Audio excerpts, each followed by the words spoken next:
Hello and welcome back to my trash YouTube channel. This is most likely the first and only video that will be this high effort unless it blows up and I start doing more of this. But it's going to be the only video probably with this much time and effort put into it, and for good reason. This video is going to be a review on none other than the Karen Futo. And before we get into this, I just want to say I am in no way claiming to be or trying to act like, or whatever you want to say, trying to be a drifter in this game. Honestly, I think this game isn't the best for drifting. It's just something I enjoy doing. But if you think that this is good drifting...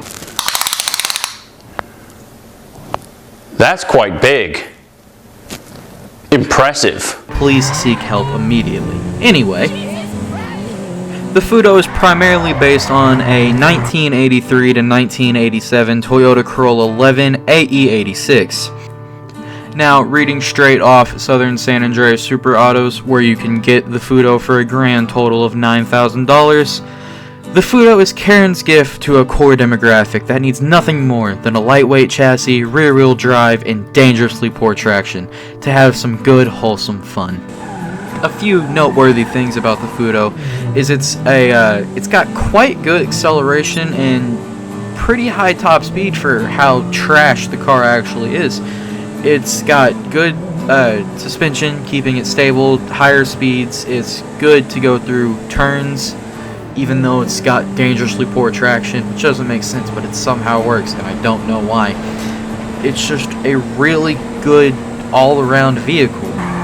Off-road, however, it can reach about 75%, give or take, of its full top speed, and it's not meant to be an off-roader, so I didn't bother getting any footage for it. I just figured I'd throw this in. Some nice things to note is that in GTA 4 they had a sportier version of the Futo called the Futo GT, but now, if I'm not mistaken, you can get the same in GTA 5. I'm not 100% on that, but I think they're the same in both games. Some of you might be asking what the term Futo means in the name. It literally translates to drift in Japanese. I'm going to butcher this because I do not speak Japanese in any way at all. But drifuto, and that just means drift in Japanese. There is also connections to the Futo and the Toyota AE86 featured in the initial D series, where it's drifting around delivering tofu. The Futo itself is actually quite a durable vehicle. The Futo has wonderful characteristics, one of them being whenever you bring it out for a car meet or whatever you're doing, most people will typically crowd around it unless they're a scary tryhard on a witch broom.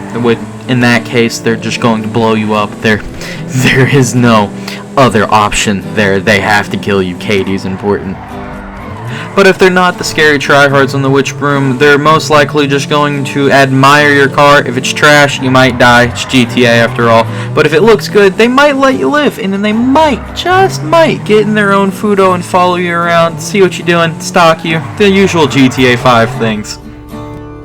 It's got a bunch of basic customizations because it's been out for the last 8 years, but it's got bumpers, hoods, paint, roll cage, shocking, I know, transmissions, turbo tuning, you can do engine upgrades, you got your wheels you can do, you can even put tint on it, I know, it's crazy. It's been out for the last 8 years, so it's not like the liveries are going to be anything special.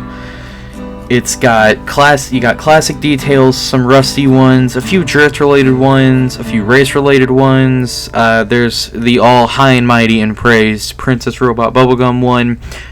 But if I had to pick, my favorite would be the classic details.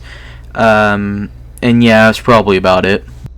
Now, I do absolutely love this piece of shit, so of course I have at one point owned an entire 20-car garage from the CEO office full of them, all fully upgraded and everything.